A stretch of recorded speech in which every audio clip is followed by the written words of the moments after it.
Yay. Oh, yo, hold up. This is just how I look, guys. Don't worry, camera's not stuck. This is just how it is. Yeah, this is, so the camera's having issues.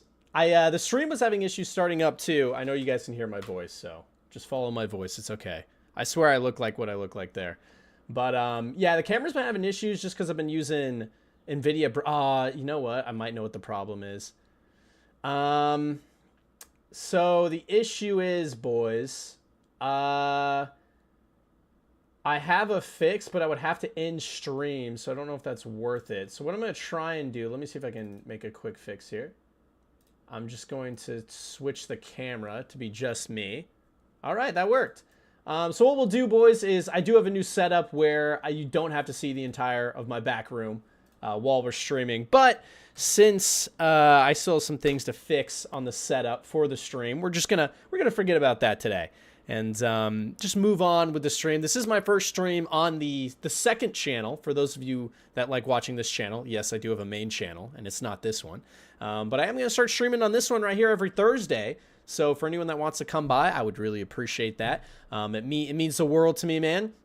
You guys coming in and checking out this stream and saying hi. I love making videos for you guys, and that's kind of the main thing I do now. But I want to start a new thing, man, where every Thursday I can come on in here and, you know, hopefully say hi to you guys, have a good time, get to know you a little more for everyone that does enjoy my content or hates it, you know, like knowing you guys too. And hopefully just have a good time. Like I said, for those of you that missed some of the technical difficulties earlier, I used to be, you know, a lot bigger on streaming. I used to stream a lot, multiple times every single day. At one point, every single day per week, I guess, on Twitch. And that's originally how I kind of grew a following and things like that. I was always small, but that's kind of how I got my start, right? And I would make clips and things for the channel. But yeah, man, nowadays it's a little different, man. You know, I mainly work on videos, and I haven't done much streaming at all, honestly, as of late. But it's something I want to get more into, right? And like I said, we're still, you know, fixing some technical difficulties and things here and there.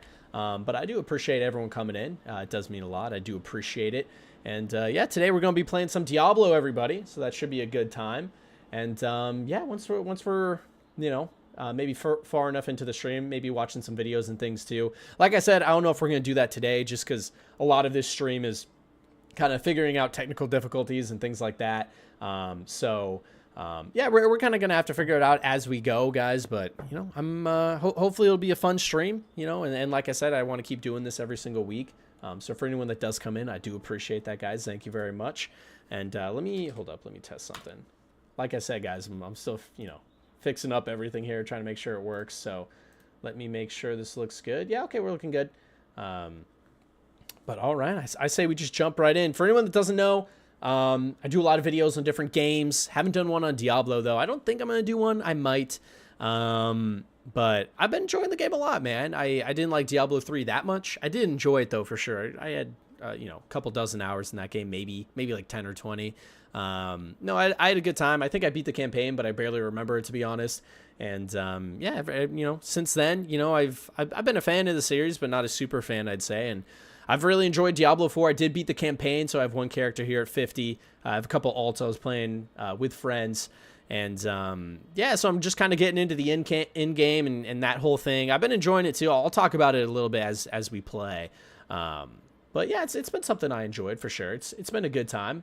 I've been having a nice time playing the game, right? So hopefully that continues. But you know, once again, I think Diablo is a good streaming game too. It's very easy to talk to you guys and look at other content too and react to those kind of things. Like I said, I did fix I had a special camera thing today, but it's not working. Let me see if I can fix it. Let me try one thing, guys. I don't think this will work, but I'll give it a shot. Yeah, it'll freeze my camera for a half second. But I think what's going to happen is it's not going to pull up the fixed version. I'm almost certain. But let's double check that. Yeah, so it's broken. That's okay. We'll just use the face cam. It's not a big deal. Like I said, next time we'll try and fix it up so, you know, I have nothing behind me, but we'll see. By the way, how's everyone doing today, guys? Hope you're all having a fantastic time. Like I said, I do appreciate everyone coming in today.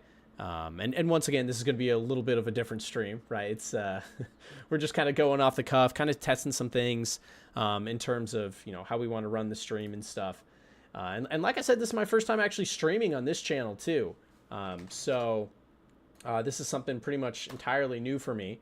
I have streamed a little bit on the main channel here and there, but nothing crazy, right? So hopefully you guys do enjoy this. And like I said, you know, it's only up from here. We'll keep figuring out things. Okay, should be good to go. But yeah, guys, like I said, so for anyone that doesn't know, sorry, I've been, you know, fixing up some things. But I'm gonna be streaming here every Thursday on the, you know, the Frankly Gaming Extras channel, so my second channel, I guess. I thought about doing it on the main channel because I know obviously I get more viewers there, and I already kind of have the support. But since I'm going to be streaming more often, I don't want to like flood my main channel with that kind of stuff. So hopefully we can just do it here. And if any of you guys enjoy that, this is a good place to start coming by a lot. So like I said, every Thursday once I'm off of work, which usually will be around this time, I'll be swinging by here, playing different games with you guys, watching different videos, kind of discussing different topics, mostly gaming, but probably some other stuff too. You know, I've always wanted to branch out and kind of just discuss topics in general. You know, I definitely have opinions on a lot of different things, so I want to keep doing that if I can.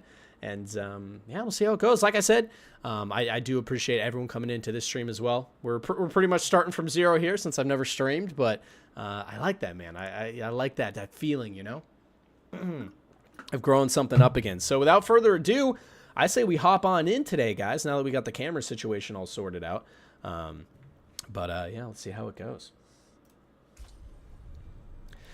Like I said, I've been enjoying Diablo. It's I don't think it's obviously not like the best game I've ever played, but the combat's very good, and I think it's very good at what it sets out to do. So I mean, I applaud it for that. Also, let me one thing I want to do is this. So before the stream, I fixed up my camera on the other end, but since that camera wasn't working, we're gonna have to change this up a little bit. But looks like we're good to go, and we should be good, yeah. But yeah, anyways, I've been enjoying the game a lot, honestly. Like I said, I'm not a hardcore player or anything, so my highest level right now is level 50. So I've just been playing on the weekends and a little bit, you know, before bed with some buddies here and there. And I've been enjoying it a lot. It's a really good game. The combat's fantastic. The story was pretty good. I thought the characters were kind of mid. The actual plot was pretty mid, but I honestly thought it was good though, man. The final cinematic was pretty solid. All around, just solid game. I don't have a lot of complaints about Diablo. You know, as someone that's not super hardcore into this game and like trying to get into every single build and different thing I can do in a super intense way, right? I've really been enjoying this game. I think it's really, really good. But you know, to each their own. I understand why people might not be. And I don't know. I think overall they did a really solid job on the game. Oh, I have a build. I don't even remember my build, but. Yeah, they did a solid job, man. I think what I'm kind of interested to see now is, oh yeah, my build is way different than what I had before. But what I'm kind of interested to see now, man, is I just want to see, I guess, you know, what the late game's like, right? What it's like now that I just kind of farm for items and things like that. Like I said, I went for a new build. I don't know how I feel about it, man. It's like a super defensive build. The reason I did this is because to beat the capstone boss, I actually thought it was really hard. Which that might just be because I suck at games. Because it didn't feel like it needed to be that hard, but my build is so bad. You know, I'm not min-maxing this at all. I know a lot of different players, right? They're going to be, you know, min-maxing Diablo very hard. You know, focused on having the best builds possible. My build doesn't even have a basic skill, which I probably should. Yeah, hold up. You know what? I actually need to fix that, boys. My build right now is absolute trash. I don't even think I have enough money to respec, though. You know what I could do? Hold up. Let's do this. Please don't kill me. God damn it, bro. That's like my second death. I want you guys to know that. You know? I'm glad you were here for it, though. But, yeah, like I said, I've been enjoying the game. Dude, one thing I don't like, though, is on respecs. So now that, you know, I basically just have the worst, you know, build of all time. It just doesn't... It's so hard to respec at higher levels with money. Like, look, all my gold's gone just from that. You know, so I can go into something like Spark just to try to level it up. But yeah, I mean, in general, man, it's just tough, dude. I feel like respecking and things like that is really hard in this game, at least once you get to the late game. And I actually had to do it for a boss, but I lost all my money doing that. And then now I have to kind of go back again and like completely change everything about my build once again, right? To make it what I'm really looking for. I think what we have now is fine. Like this should be okay for now. Is there anything I can level up that would be good? What do we have here? Hitting enemies with shock increases. Yeah, let's just do this. Okay, let's get in. Yeah, like I said, I mean, I don't know. Game's pretty good. Is, you know, solid all around. For a casual player, that's kind of the angle I'm trying to hit this at a little bit more, right? I actually thought about making a video on this. The reason I wanted to talk about it on stream first is just because I think it's a good game to kind of come back to stream when I'm, you know, figuring things out and stuff like that, right? And trying to make sure, you know, I've got everything down before we really get into things. But yeah, man, I don't know. I'm excited. I think I'll enjoy this game as I keep playing more and more. You know, like I said, I don't think I'm gonna be on this game for a long time, but we'll see. Another thing I want to start doing with you guys on stream is I want to start reacting to videos. So I have a couple different videos on Starfield that I do want to react to. The issue is I had a camera set up I was going to do it in. So, I mean, I might just wait till next time, but we'll see. I think this stream will mostly just be me testing out, you know, kind of just streaming on this channel, making sure everything works, right? Because there were a bunch of things I had to fix at the start. But we'll get there. We'll get there over time, right? 7 stats. Chess piece is all right. It's all right, boys. Nothing crazy.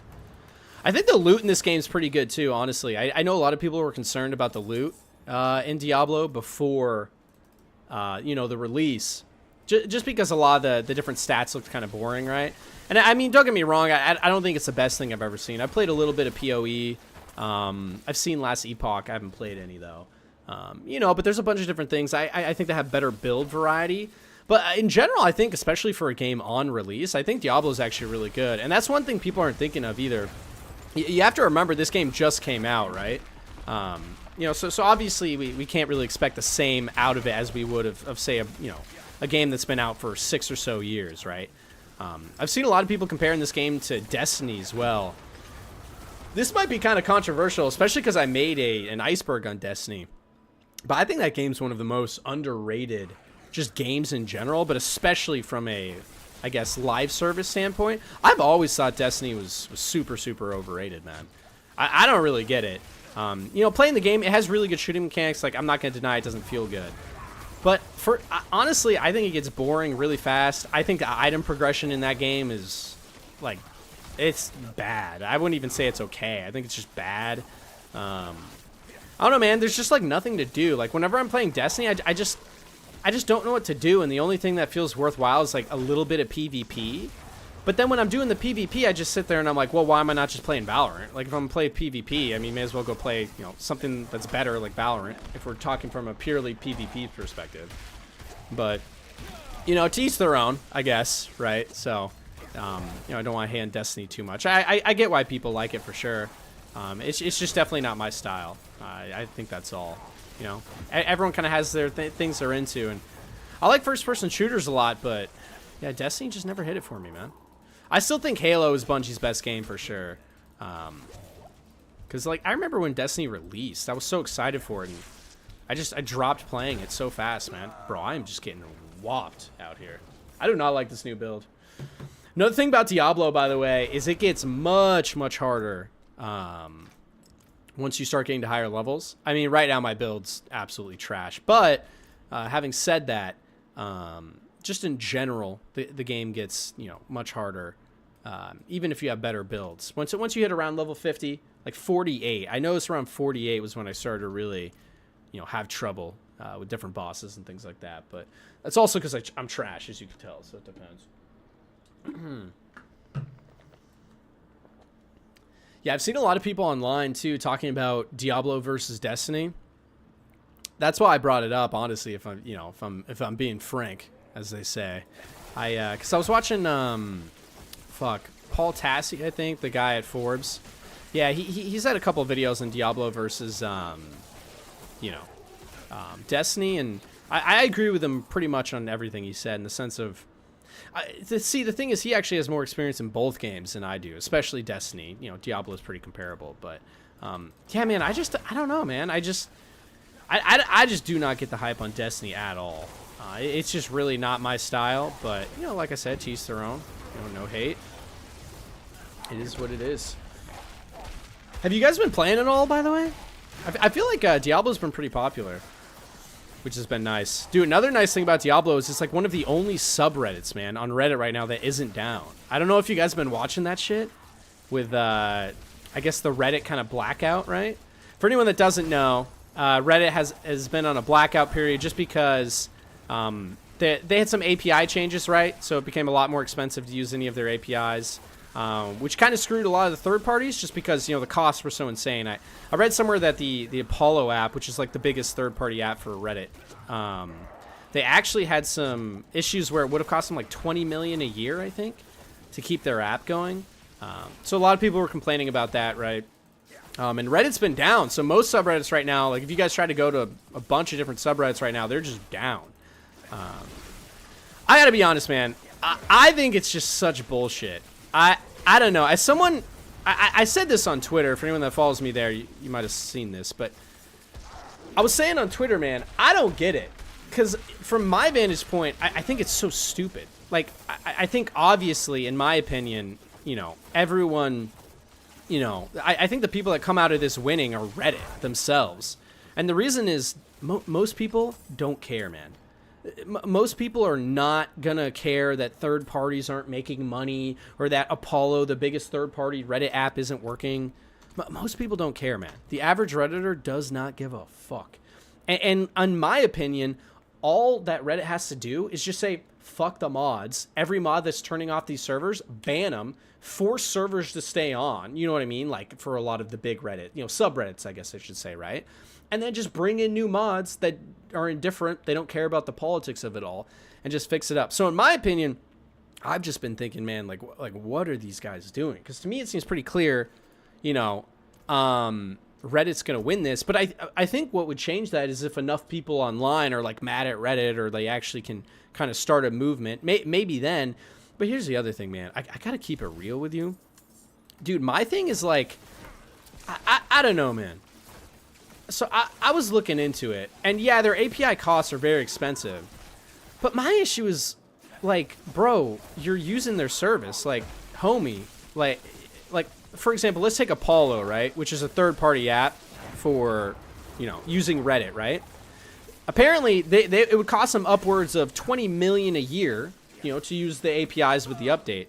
But my problem is like, homie, oh shit, I didn't even know they could do that. Never even saw that until now. But my problem is like, homie, what I don't care. I don't care if you have to spend $20 million. Like, bro, you're using their service. Go make your own Reddit. I'm a software engineer. I know how easy it is to make like just a standard chat client. Bro, and you could probably, dude, literally one kid in his bedroom could have a better search function than Reddit. Now, here's the problem. Reddit's very big, though. It has first mover advantage, right? It's kind of, I wouldn't say it's a monopoly in the space, but it has a lot of presence, right? So it's hard. But that's my thing. Well, if Reddit's so big and is so useful, then like maybe it should cost a lot of money to use the API, right? And to be fair, it's easy for me to say, right? Because, you know, I'm not using it. And I think it's updating a lot of the mod tools too. But my thinking is like, bro, I think it's so dumb. I don't know. That's just me though. But yeah, man, because in my opinion, it's like, it's just stupid. I don't know. It's like everyone's on a power trip. Now, once again, I'm not super into that space, right? I'm not, you know, making my own services based on the Reddit APIs and different things like that. So it's hard for me to say exactly, but I don't know, man. Just eyeballing it, to me, it just seems so stupid, man. It just seems like people that are mad that they have to pay money for something that's been free. And I don't know, man. I think gamers get this a lot too, man. It feels like nowadays people just think they deserve everything for free. I don't know why.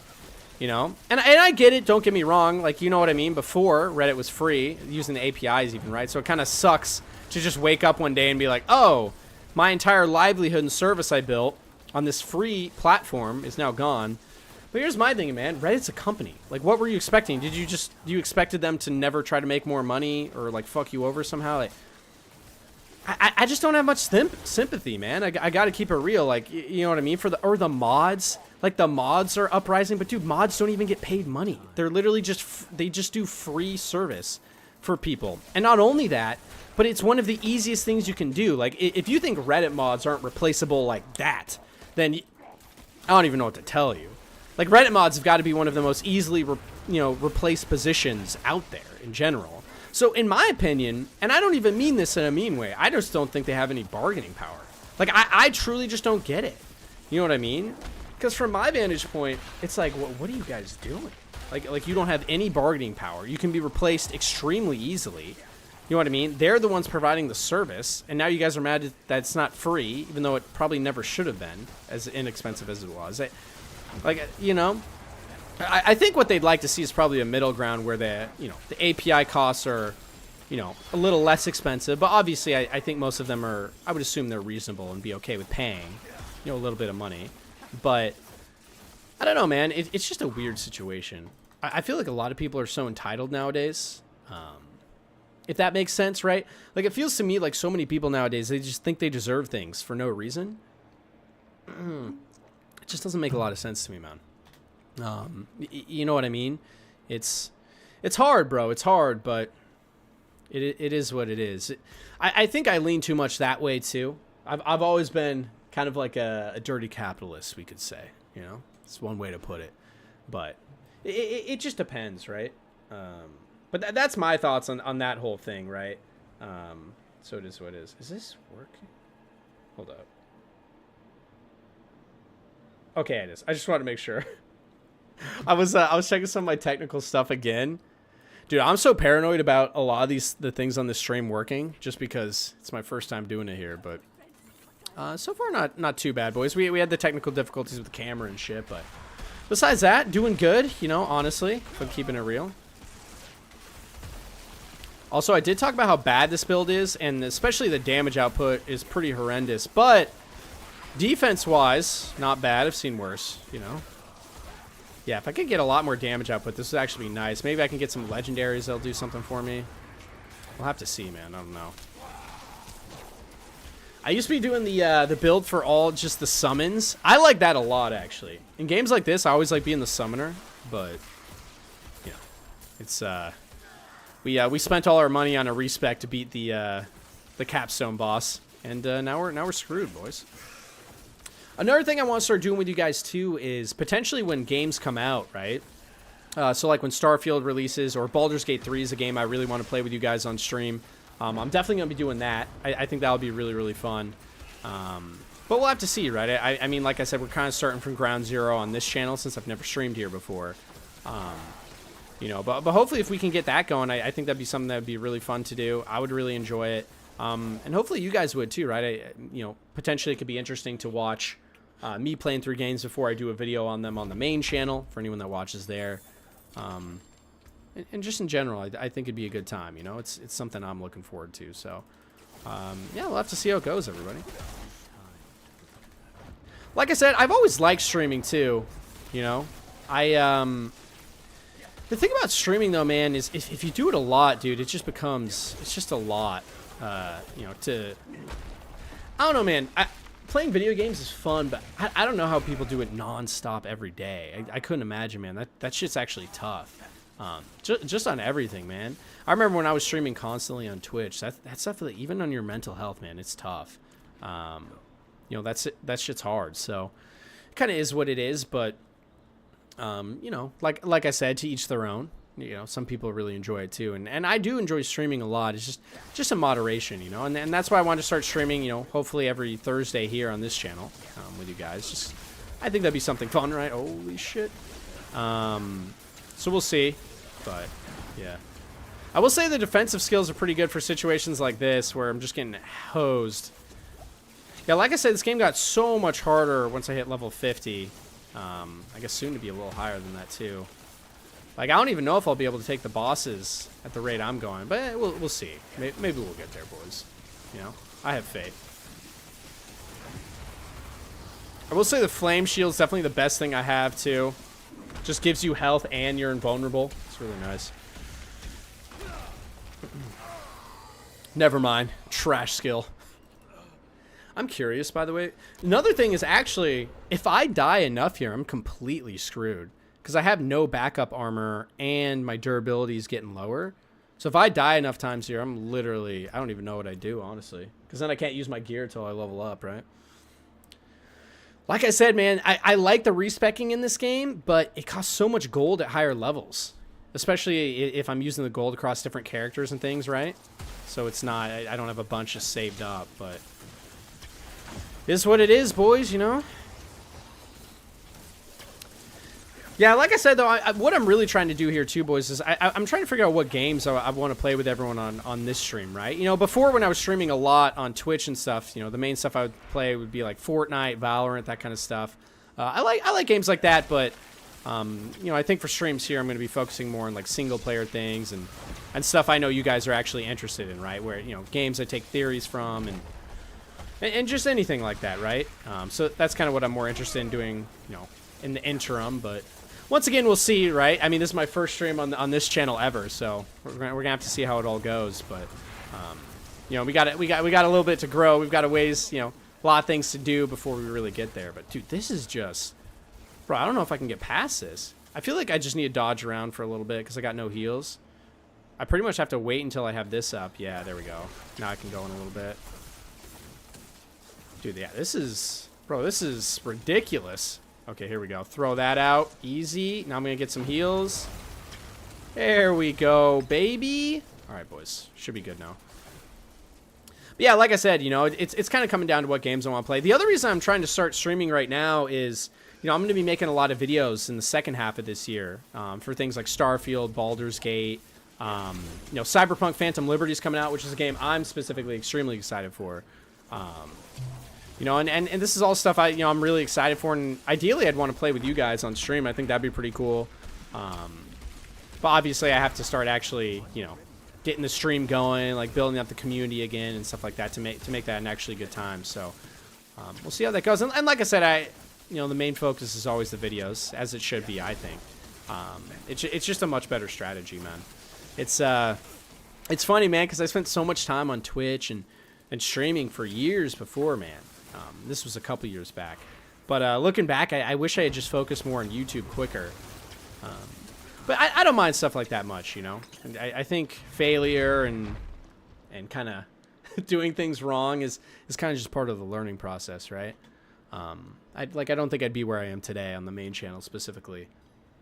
Well, you know, without those learning lessons from, you know, streaming before and stuff like that. I think it's always a good process to kind of,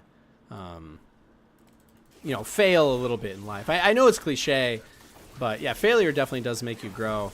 I will say though, man, you don't feel that way unless you succeed. Like I actually think it's really important, you know, as anyone growing any kind of like business or really doing anything, or even at work. I feel like a lot of people talk about how important failure is. I always hear that, you know, like, you know, you learn from failure, which is very true. But honestly, like, bro, that shit, I don't, like, if I hadn't have found success after all of my Twitch stuff, like, I might have just seen that as, like, a net negative, like, 100%, right? Like, I think it's only in your success that you can look back at the failure and realize how much it helped you. But if you don't ever find that success, man, it feels like there's just absolutely no upside, right? So telling someone that failure is going to make you grow isn't very helpful.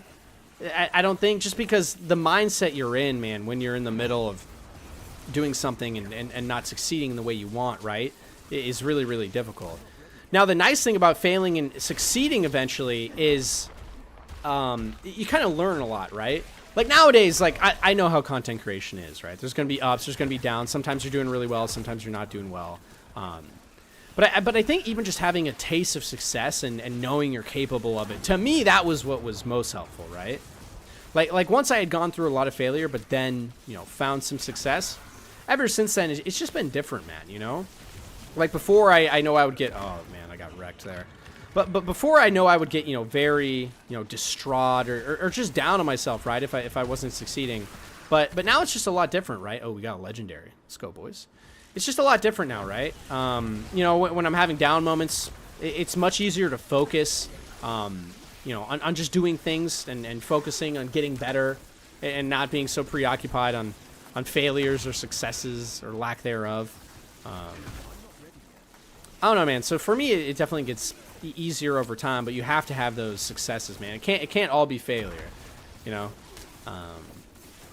It's tough. I mean, it's a lot about grit too. You know, you just have to do things long enough that they eventually work out. Especially on social media, I don't think many people are like, I guess how would you put it, necessarily born knowing how to like make content. I definitely am not.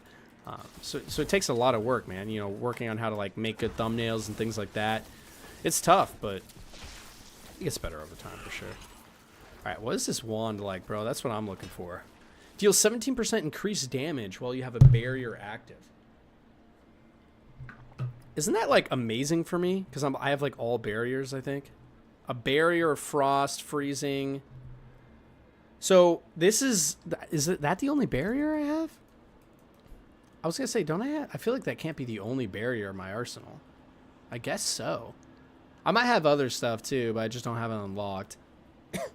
I mean, that's probably not that great then, right? How much damage is this? I mean, this wand has a lot more item power than my staff. Distant enemies have an 8% chance to be stunned for 2 seconds when they hit you. It's pretty good. I mean, the real issue, though, dude, is look. So this staff is giving me 101 intelligence, 42 basic skill damage, damage to frozen enemies, critical strike. Yeah, my staff's too good, man. Yeah, that staff has just been... I think I've been holding on to that now for too long. By the way, man, Silly Bomb, how you doing today, brother? I appreciate you coming into the stream. Welcome. For anyone that is here today, guys, I used to stream a lot. I barely do now. And this is my first time ever streaming on this channel. For any of you that don't know, by the way, I do have a main channel. This is just a second channel where I put like clips of my main channel and things like that. But yeah, man, this is my first time streaming on this channel. I plan on streaming here every Thursday for anyone that is interested. And then also when games come out, I might stream multiple days a week, right? When, you know, Baldur's Gate or Starfield's coming out, Cyberpunk Phantom Liberty, anything I'm interested in. You know, I'll be streaming with you guys here. That way you can kind of see my thoughts before we do videos, you know, and stuff like that. So I think it'll be cool, man. Hopefully you guys enjoy it. You know, like I said, I've always enjoyed streaming. I haven't been doing it much at all recently. Just because, you know, I've been focused on the YouTube videos, which is my main focus still, but, well, I want to get some streams in with you guys. I think it'd be fun. I'm a hunky, chunky furry. Oh, Jesus Christ. He's from the Twitch. Yeah, it's kind of funny, though, man. I wonder what most of my Twitch viewers are up to. Like I said, for anyone that didn't watch me before, I used to stream on Twitch a lot. At one point, we were doing pretty well, man, so I haven't talked with a lot of those people in a while. Some of them are still following on my YouTube channel, but... it's definitely just a different vibe, right? You know, a lot of times when, you know, at least when I was coming up and streaming, a lot of times I would have people that would watch my Twitch or people that would watch my YouTube videos. And that was definitely a hard thing to juggle, right? Especially because I work a full-time job. I'm a software engineer full-time, for anyone that doesn't know me. So obviously it was hard managing all that. And that's one of the big reasons I stopped streaming and just focused on YouTube, man, because I can tell you this, for anyone that is interested in content creation, bro, YouTube is 10 times better than Twitch, 10 times better than Kick, 10 times better than streaming on YouTube. If we're talking strictly like influence, views, money, pretty much every metric you can look across, right? But I personally really, you know, love streaming, right? Like my idea would be to just continue making videos for you guys and coming on stream once a week or every day of a week if a new game's out, right? And kind of having discussions, right? You know, as I get older, there's a lot of things I want to talk about or discuss, you know, and say like maybe even a streaming environment and just my opinions on things and games or even things that aren't games. And like I said, man, the older I get, I'm just more interested in that kind of content, you know, and things I'd love to do, you know, just for fun, right? Just something relaxed, something that, you know, it doesn't take me like 30 hours of writing and scripting and things like that. Just something once a week to, you know, have a good time and talk with you guys, talk with the people that enjoy my stuff. And yeah, so that's what I'm going for. I mean, like I said, this is my first time ever streaming on this channel. So we're starting from ground zero, but, you know, hopefully over time we can keep growing the stream and stuff like that. And I have a bunch of ideas for things we can do for content. I don't know if we'll do them today, like I said, since we had those technical difficulties with the camera and things like that. I need to sort those out before we do it, just because I had some ideas for how I was going to structure content for clips as well. But yeah, man, it's great to get in here and talk with you guys again, man. Like I said, you know, there's always a part of me that misses streaming. I used to do it much more, and It's good to be back in a way, you know. I streamed recently on the main channel too. I was watching the Bethesda conference with Starfield. Starfield's looking good, man. I am damn excited for that game. It's funny because I feel like most games, I think Asmongold was saying this, and I agree completely. I feel like most games, the more I see of them, the more uninterested I become. Like the more I realize, like, oh, it's not as cool as I was thinking. Like, oh, like this thing's kind of, it's not, you know what I mean? This looks boring. This doesn't look good. So when I initially saw Starfield, man, I'm going to keep it real. I did not think it looked that good. But, you know, watching again now with this new update and everything they showed, I'm actually more excited for Starfield than maybe I've ever been. I was pretty excited before they announced it just because of the concept art. It looked so good. But I think when they first revealed the game, it didn't really live up to that hype. But I think if anything with these new trailers and kind of the new reveal, they've actually brought me back into it at least a lot, and I'm a lot more interested to see, you know, kind of what the game's going to be like. But you know, once again, we have to figure it all out. But I think it'll be good. At least I'm hoping, right? That's the dream. I'll definitely be playing Starfield with you guys on stream here as well. Like I said, new games have come out. Definitely something I'm going to be looking into. How's this new armor? It gives me 2 levels of Blizzard. Honestly, Blizzard would be good on my guy. Is Blizzard an alt? Let me check. No, actually, it's just here, isn't it? No, where is Blizzard? Is it this? Frozen Orb? No, I guess it is down here. Is this it? Yeah. Summon a frigid blizzard that deals 1400 damage and continually chills enemies for 18%. Honestly, I feel like this would be really good on me, but the problem is it better than Frost Nova? So this is just freezes people. Yeah, honestly, maybe this is better than Frost Nova. Every 15 seconds, a blizzard forms over you and follows you for 6 seconds. Oh, yeah, wait, we got to do that. What the hell? And then we can put the pants on, too, right? Yeah, this will be a lot better. And then I get dodge chance. Yeah, this is... Hold up, boys. I think we found our new build, man. Yeah, so let me take this off. The problem is I don't know if I'm going to actually be able to spend enough money to upgrade. I can, actually. When you cast about 50 mana, Blizzard's duration is increased by 4 seconds. Yeah, let's do that. That makes way more sense for my build. And then your barriers have 5% increased duration. Let's do that. Cool. All right, boys. Build's looking a lot better, if I do say so myself. But yeah, that's the plan, right? Like I said, the reason I'm jumping back into streaming is, you know, like I said, I'm always going to focus on the... I guess what would you call it? The video aspect of my channel, just because I think that's a much smarter play, first of all, and second of all, I just personally enjoy it. You know, but you know, I'm really interested in streaming more too, and having those kind of interactions with you guys. I think it'll be cool, and we'll see. Sorry, I'm mixing up my build a lot here. You know, I have a bunch of ideas for things to try. Blizzard's looking nice, man. Oh, so I can just cast these all over too. Oh yeah, this is oh yeah, this is way better. Let's go, baby. All right, we're looking good, boys. It's hard to say though, right? Because you know, I think all the games I listed will be good on stream, but you never really know, right? I think some games are just built more for streaming and some aren't. I think Starfield will be great though. I think Phantom Liberty will be pretty good. There's gonna be a lot of talking though. And I think Baldur's Gate will be absolutely fantastic. So, we'll have to see how it goes, right? And like I said, it's kind of a learning process for me. I haven't streamed in a bit. Holy shit. You know, so gotta practice some things again, but you know, it is what it is, and I'm looking forward to it. I think it'll be fun. So, we'll see how it goes. Dude, I can't tell if my build is just horrible or if it's just much harder now. I think it's a mix of both. I will say, if I could get an upgrade that makes my flame shield last longer, that would be fantastic. Or a lower cooldown might be even better, honestly. Alright, let's just do this. Take these guys out.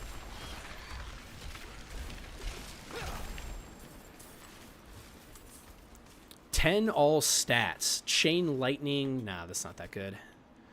Not that good. Rank of chain lightning. Nah, that's not that good either. I did get a Paragon board point, so we can try and see what we got here. What do we got? Resistance to all elements, maximum life. Maximum life. We'll probably go resistances, so I'm going to go down this way, just so I can take one of these rare nodes. Cool. Rare glyph. Next radius increase. I'm not at one of the glyph levels yet, so I can't actually use this, but we'll see. Like I said, I'm kind of curious to see how this game feels, you know, the more you play it as well.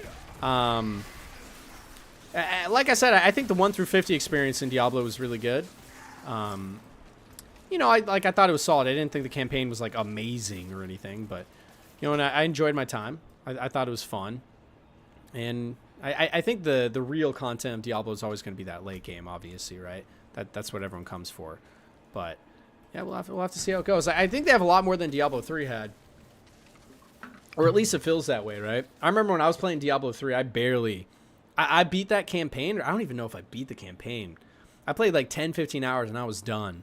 But here I definitely have that feeling of I want to play more, you know. I just want to get more involved. So I'm liking it a lot better. I will say having all these defensive skills is kind of nice, though. You know, like I can just like stand right next to someone, take no damage. It's kind of nice. I like it. This boss is really annoying though with his little things he sends out. But once again, I can easily block it, so we should be okay. Yeah, so I'll just absorb this, and we'll go like that.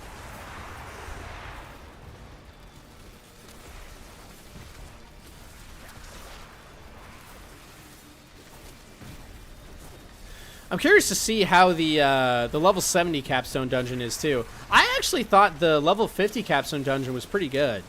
You know, it was longer than most of them, and honestly, on my character, it was kind of hard. Like I'm not even gonna act like I'm super good or anything. Like that shit was kind of hard, dude. The level 50 on my character, because before this I had no defensive skills. I was just getting one tapped by so many things. You know, so I definitely. I'm enjoying what I'm seeing late game so far. The other thing is the Tree of Whispers. For anyone that hasn't been playing, basically once you finish the campaign, there's like a tree that'll just send you on different missions. That's what I'm doing right now, actually. And you can use that for like really good items and stuff. It's actually a really good system, especially for a game that like just came out. I know a lot of times games like this on release, that's usually when they have the least amount of things to do. But Diablo is just packed full of stuff, man. Like there's so much going on here, which I enjoy for sure.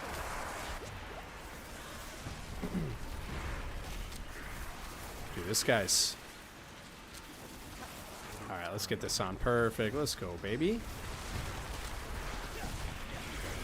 Let's get out of there. Perfect. We're actually doing really well against this guy. Yeah, this build is definitely growing on me, for sure. Oh, no, I'm gonna die. Fuck, bro! Oh, dude, that's so rough. Especially because he's going to be at full health, too, because he's the boss. That's so rough. Yeah, I've been thinking about playing single-player games and stuff, too. I've been playing Wasteland off-stream. I've almost finished the game. I mean, I've already played it a long time ago. Not a couple months ago, actually. I mean, that's what originally got me into CRPGs recently. But I'm kind of finishing it on my main playthrough now, and... I'm enjoying that a lot too. But once again, those games are so old, man. For streaming specifically, it's always about that new stuff and kind of having stuff that's hype. And so I think for streaming specifically, it's going to make sense if I do newer stuff like Diablo. But once again, there's a lot of stuff coming, man. But we just got to wait a little bit. Another thing too is I mentioned it earlier on the stream, but I do want to do kind of video reaction stuff. We could do a little bit today, but once again, my camera's... I mean, it might work. You know what? Actually, let's try that when I inevitably die to this boss again. Let me, we're going to start one of the videos, and we'll start talking about some of the stuff I wanted to look into today. Mainly being Starfield is actually the main thing I really wanted to start looking into. So, yeah, we'll start doing that, after this fight, boys, and we'll see how it goes. Because ideally, that's how I'd like to structure my streams, too. And obviously, I'm looking for feedback from you guys as well. But... ideally, I'd love to, like, watch a video. Like, for example, when a new game comes out, we'd focus on the game, just kind of learning the game and the systems and the story. But, you know, otherwise when we're playing things like Diablo, I prefer to, honestly, just kind of have a video going on in the background talking about that, and then kind of having a fun time with you guys that way, you know? I think that would be the coolest thing in my personal opinion, but, you know, teach their own. And once again, it's feedback with you guys, right? Because this is my first stream on this channel, so a lot of you guys might not have ever even seen me or talked to me, right? You just know me from maybe some of those clips or those shorts that you see on your feed here and there. So obviously, I want to, you know, I want to have that more personal connection here and there on you know, Thursdays as well. So, you know, whatever you guys think would be good on stream, I'm always open ears for that as well. You know, because you know, streaming is mostly about the community, anyways. You know, the YouTube videos are a little more selfish. I guess not. Depends on the video. But yeah, I don't know, man. Like I said, I just have that itch again. You know, when I used to stream every day on Twitch, when I was originally growing on Twitch before, I made the YouTube channel and then now this second channel. I don't know, man. I really enjoyed it, but it just got old fast, right? You know, sometimes you can just burn out on something, and that was definitely how I felt about streaming a couple of years ago. But I'm getting that itch again, you know. Also, we have no health. This is not looking good, boys. I got to be honest. This is looking pretty tragic. But it's okay. I believe. We'll figure it out. I don't want to use my ult until I really have to. Because ideally, we can just keep, like, yeah, shredding this guy. If anything, I need to kind of, like, stand back a little bit and just, yeah, take up some heals. I can't really afford getting hit here. This is going to be really rough if I do. Okay, let's go like that. Perfect. But yeah, like I said, I think I want to do it a little different than I did before. You know, like I said, when I was streaming, you know, on Twitch and things like that, it was mostly multiplayer games and that style of content, which is fine too. But for now, I want to focus it more on the the style of content I do on YouTube as well. So yeah, if you guys can't tell for anyone that coming in, I'm definitely still thinking about it too, right? This is a learning process for me on what I even exactly want to do here, right? On the streams. So we'll see. I'll be trying out a bunch of different stuff, but I'm committed right now. So definitely going to be doing as many different things as I can on stream and trying different stuff every week until we can find what sticks, man. So that's the goal, ideally. Oh shit, bro, these things are relentless, bro. They just don't go away. All right, let's go like that. Nice. I've almost got this guy. I should have him. I have no heals though. This actually might be an issue. But I do have my ult as well. Yeah, hear me. Let's turn our ult, go here. Hit him with these. Bro, this is just... Oh, fuck. No. Oh, I got no heals. Fuck, this is bad. Okay, we'll go like that. Hit him with that. We got to get our flame shield and get health back up. We're so close, boys. I'm only going to use it when I have to. Okay, got to use it right here. Yep. Oh, we are so close, man. No. Oh, this is so bad, bro. Yes, let's go, boys. Let's go. That's what we like to see. I got a sacred rare ring. Damage. Probably not going to replace my legendary. This does look pretty good, though. I guess I could upgrade this. Yeah, actually, I have a lot more item power on this ring. So if anything, I'm actually going to upgrade the ring with a legendary power. It's probably the way to go here. Yeah. So I'm going to extract the legendary on this and give it to here, because basic attack speed is actually really good for my guy. I think it's actually less on the rings than it is anywhere else, so maybe it actually makes more sense to put it on one of these. But then again, this ring's going to last a while just because the item power is so high. Yeah, maybe let's just keep this ring and we'll extract the power on this legendary. All right, what do we got here? A sacred unique staff. Oh, shit. Okay. What does it do? Charge bolts pierce but deal times 35% less damage. Is charge bolts what I use? No. What is charge bolts? Which one is that? I forget. I think it's right here. Charge bolts. What does that do exactly? They pierce. So it pierces, so they do a bunch more damage. They just pierce through armor. And it gives me 20% lightning damage, 25% to damage to close enemies, 40% to injured, and then up to a 5% chance to restore 15% primary resource.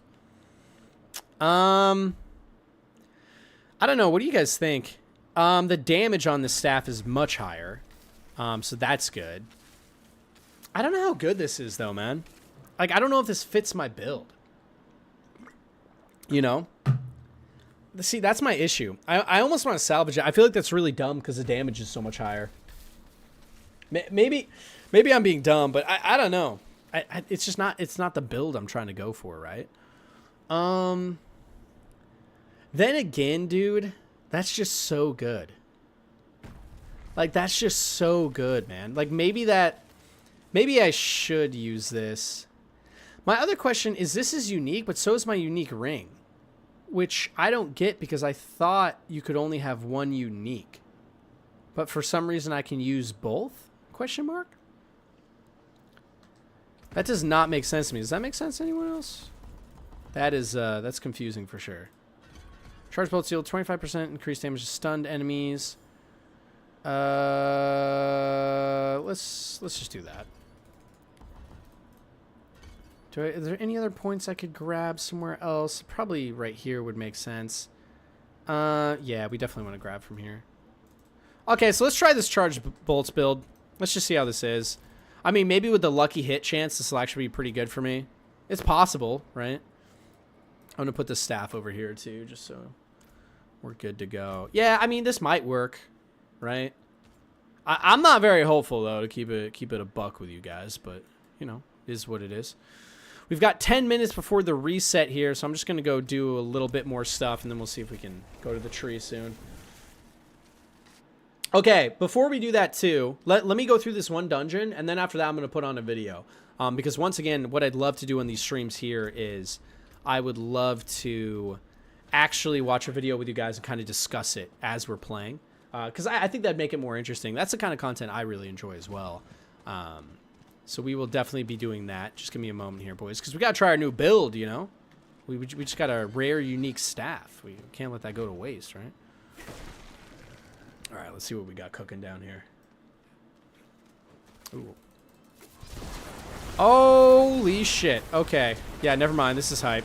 Yeah, this is dope. I take it back. Yeah, definitely worth. The only problem is I don't have the mana to just continually span these. So once again, it doesn't fit my build perfectly. What we could do actually is another thing I should do right here is I should probably upgrade charge bolts. What does that do? When you stun an enemy, there's a 40% chance to release 3 charge bolts from them. Yeah, that's really good. That's really good, actually. Yeah, my entire build right now could get pretty crazy if I can just get some more mana, honestly. Which I guess is just intelligence. So I should pretty much never be using Blizzard, but I do have that upgrade on myself, so I don't even know if that's really going to matter, honestly. But, oh yeah, man, this is nice. This is nice, boys. Yeah, and once again, once I do start playing the video, I'd love to hear some feedback from you guys on your thoughts on those kind of things. I think what I'll do is just as the video's playing, I'll kind of pause it when I have anything to say, and we'll just kind of go through on that, right? Because once again, that's what I'd really love to do, man. Just trying out new things and stuff like that. That's what these streams are going to be all about, anyways. So, figure I get started today if I can. By the way, I do appreciate everyone coming in on the stream. Thank you very much, guys, for everyone that has stopped through or left any comments or anything like that. I do appreciate, you know, just because, you know, trying out on the new channel. I actually like it. All right, holds up. This is 506 damage. Now we're putting that down. Oh, my man. How's it going, Colton? If Diablo 4 is so good, then why isn't there Diablo 5? Oh, Jesus Christ. Dude, times like this, you wish you could have a mod, you know? Chat, just so we could ban him. All right, boys. Like I said, we're going to start watching some videos. And I'd love some feedback. So, for anyone... oh, what the hell? Hello? There I am. What's up, guys? I don't know why I'm so large right now. But I do want some feedback. So, you know, let me know how you guys feel about this, you know, while we're playing. And I have the video up. I'm getting it all ready right now. But I want to know, man, because I love streams like this. You know, someone just playing a game, kind of talking over a video and stuff like that. Or just about a certain topic. But once again, no topic today. We're just trying to figure out to make sure the stream even works, which it almost didn't. But I figured it out. But yeah, boys, let me get this all set up. Let me know if you can see this. You should be able to see that. If not, let me change it to this. Yes, so now you can see that. Is that cropped right? Yep, that looks good. So we're just going over some videos, boys. I planned some today. Like I said, I don't think we're going to be going through all of this. But another thing I want to talk about on the stream, right, was kind of some upcoming games I'm excited for. Things like Starfield, Baldur's Gate, Cyberpunk, Phantom Liberty. And just go over that stuff. So I have a couple Starfield videos, a Baldur's Gate one too. I might just hop into the Baldur's Gate one. But before we do that, Mortizimal, a really good YouTuber, by the way. He's been exploding recently. I was watching this guy when he was at like 10K subs. No, maybe it was like, it might have been like 40. Not that cool. But yeah, now he's at like 200, something like that, close. But yeah, this is a video about my 10 most anticipated games coming up. So let's watch this and I'll give some thoughts on this too. And let me know how the volume is as well. I don't want it to be like too loud for you guys or anything like that. So let me know how that's all good. Let me turn down Diablo a little bit and we should be good to go. What's going on, everybody? Mortem here, this time bringing you my 10 most anticipated upcoming Dude, I love how his intros are the With all exact of the opposite of recent mine. Showcases and game announcements, I thought it would be a fun time to sit down and talk about the games that I personally am the most excited for. Be a bit objective to a fault, and people don't exactly get an impression of whether or not I actually enjoyed a title, especially since I'm not the type to get particularly animated. But in the case You of say that these again. games, they are games that I am very he's a much good guy, so though. excited for and looking forward to playing. So with that out of the way, I figured we would start with the most obvious ones. First up, we have Warhammer 40k Rogue Trader, the first CRPG. Dude, this game looks cool, by the way. I've been thinking about trying it. Alcat Games, who have also made a few CRPGs in the Pathfinder universe, which I'm a big fan of, and seeing as much of this channel is dedicated to CRPGs and RPGs in general, not much of a surprise that I would be looking forward to. Dude, by the way, he's actually one of the first people that got me into CRPGs. So for anyone that doesn't know, I recently have been on a CRPG binge, man. So I've been playing Baldur's Gate 3 so much. I've tried to stop now so I don't get burnt out before it drops. I played Wasteland 3. I played Tyranny. I played Torment Tides of Numenera. I've been looking into other things like Arcanum, the older Baldur's Gates. I don't think I'll play those, though, just because I don't know if I'm going to be able to, you know, I don't know if I hate myself that much, boys. But, yeah, man, I've been enjoying CRPGs so much. I think they're actually in a lot of ways better than RPGs themselves, but they're the type of things that almost no one plays, right? Especially with how For much so I many cover reasons. Wrath of the Righteous. But for my regular viewers, that is exceedingly obvious, as I've already been covering its beta and alpha pretty extensively, and all we're really waiting on here is a proper release date. And while overall the systems will likely be much simpler than Pathfinders, I don't necessarily think that's a bad thing. And given that this game... Yo, by the way, so one of the CRPGs I did try was Pathfinder, and people love this game, by the way. Like the GOATs right now, or everyone thinks Baldur's Gate 3 is going to be hopefully one of the GOATs. But, you know, that game hasn't come out, so we can't really say. But then other, like, people really like Divinity Original Sin 2, which is the people that made Baldur's Gate. That's their previous game. Baldur's Gate 3, sorry. And, you know, I really liked that game. I thought it was good, but I'm not playing it much just because, once again, I'm saving that style of game for Baldur's Gate. But I was playing Pathfinder, man. I don't like those games. I don't know, man. Something about the Pathfinder world just is so uninspiring, man. So I was playing Wrath of the Righteous, and I don't know if I've ever played a game where I was just so uninterested in everything for so long at the start of the game. Like, I just was not vibing with it at all, man, which is a huge bummer because I feel like in theory, it should be the type of game I'm into, right? And I'm sure it would be if I gave it more time. But I was just not liking that game, man. And Mortizimal really likes it. I'm not sure why. I do not like Pathfinder games, though, man. And it's not even because they're complex, man. I love complexity. But I only like complexity in a game that makes it worth it. Like, dude, it's not... Dude, that's the problem with complex games, is there's nothing wrong with being unbelievably complex or anything. In fact, I would love Diablo to have even deeper late game systems than it has right now. But the reason is because I like the game, though. Like, you can make a game as complex and have as interesting combat and shit as you want, like, say, a Dark Souls or a Bloodborne. Those games are great. But they're only great because the world and the game mechanics and the story is great. The game is so good that you can't help but want to get lost in it, you know? But in Pathfinder, it's just so complex, and I'm so uninterested that I don't want to put in the time to get to know it, you know? But I get why people like them, though, for sure. Turn the volume of the video up a little bit. Oh, thank you, my man. I appreciate that. Yeah, let me turn that up. Is it up, Max? Cool. Let me Tell me if this is better, by the way, guys, with the volume. Good to see you, by the way, Flux. Inspired me to look into all of the Warhammer 40k universe, as I didn't know much about it when the game was first announced. It's been a pretty fun time for me, and I'm looking forward to playing the full version. The next very obvious one is Baldur's Gate 3. It's true, Back dude. when I was a much smaller channel with under 1,000 subs even, one of the things I really enjoyed covering was the Divinity universe. True. After playing Divinity Original Sin 2, I had to know everything about it, which led me to playing all of the games by Larian Studios, and even just within the Divinity franchise, the genres are wide. Dude, Larian Studios is so underrated. It's so, like, as well as hopefully Baldur's Gate puts them on the D&D map. franchise, it makes sense If not, that you I know, would if they be aren't very already. excited for Baldur's Gate 3, especially seeing how the budget for this game seems to have been immense. And we finally have our release date of August 31st after a very long early access period. But even within that early access period, there's been immense changes to the game, refinements, and while I'm not personally wild about D&D 5e, Baldur's Gate 3 is shaping up to be a very incredible game just by the early access period So alone. true. And given that we're not exactly getting a ton of CRPGs these days, it being another CRPG is another thing I'm very much so excited for, and for me personally, arguably the biggest release of this year. Though I imagine trying to do everything for the review on this one is going to be a bit painful. Next up... Yeah, so I'll say a couple things on that. Baldur's Gate 3 is absolutely fantastic. So much so that my next video is actually going to be about Baldur's Gate. I've been struggling trying to think of the idea for what I want to do next. But I finally settled on something that I'm pretty excited for. And it's just talking about Baldur's Gate and kind of why I love its design so much. But for anyone that hasn't played that game, man, it currently has early access out. And it's just Act 1 or part of Act 1. But it is absolutely fantastic, man.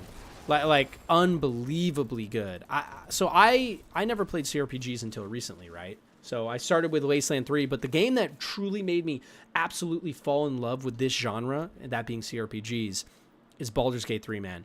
Like I say this without exaggeration. I genuinely think that if that game comes out and the entire game, the whole package, however long it is, if it's all as good and interconnected and interwoven and just so well crafted as that first act has the potential to show off, that might genuinely be my favorite RPG of all time.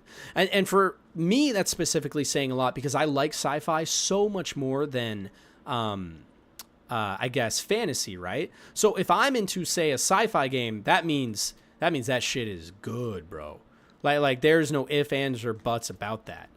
Just because... You know what I mean? Like, fantasy games for me really have to go out of their way to impress me. But because I'm a Mass Effect kind of guy, right? I'm a Cyberpunk kind of guy. I'm a Torment Tides of Numenera type of guy. But Baldur's Gate is just that good, man. In every conceivable metric, man. Whether it's story and characters, how the game's designed, the reactivity of the world, everything about it is so fucking good, dude. And I'll be talking about it more in my video too for anyone that's interested on that topic, which is on the main channel, not here. So I'll be streaming on this channel every Thursday now.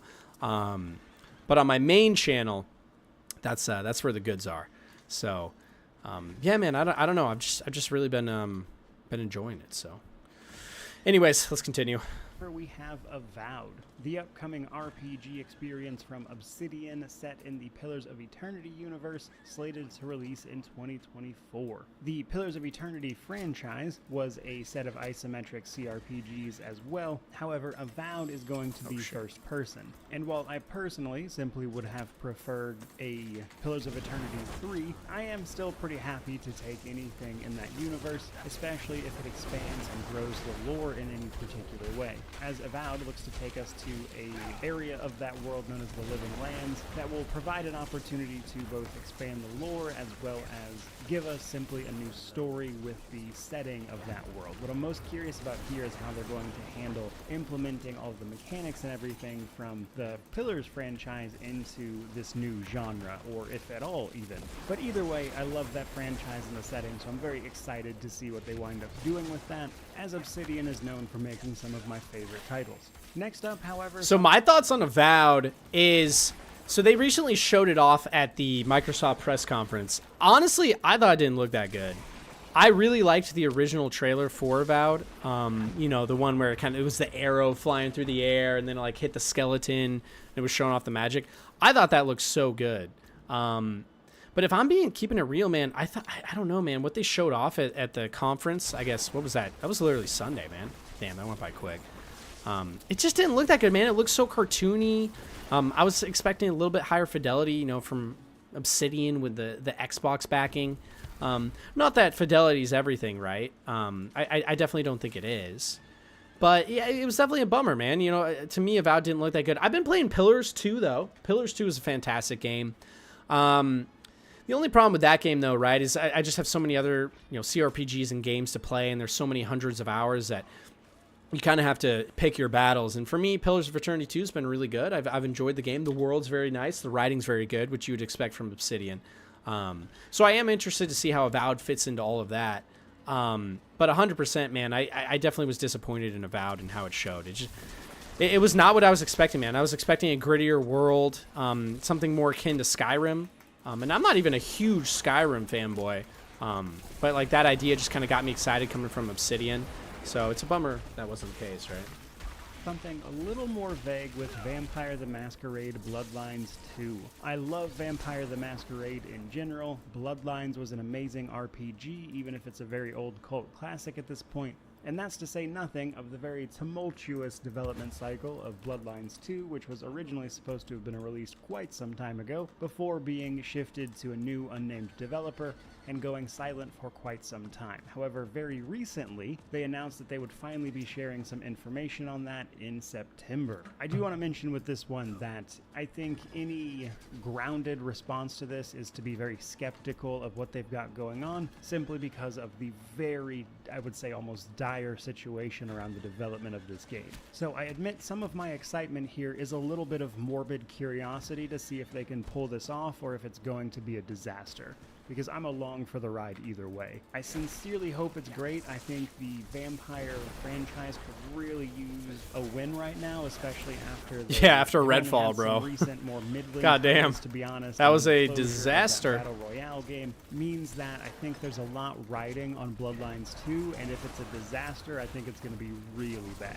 But I very much so want to know. Yeah, how I'm this excited for one this game turns too, out, honestly. which we won't have to wait too much longer for some information on at the least, but hard to say much more beyond that. Next Dude, the up, thing about Vampire the Masquerade Bloodlines is I never actually played like the full game, like a full playthrough or anything.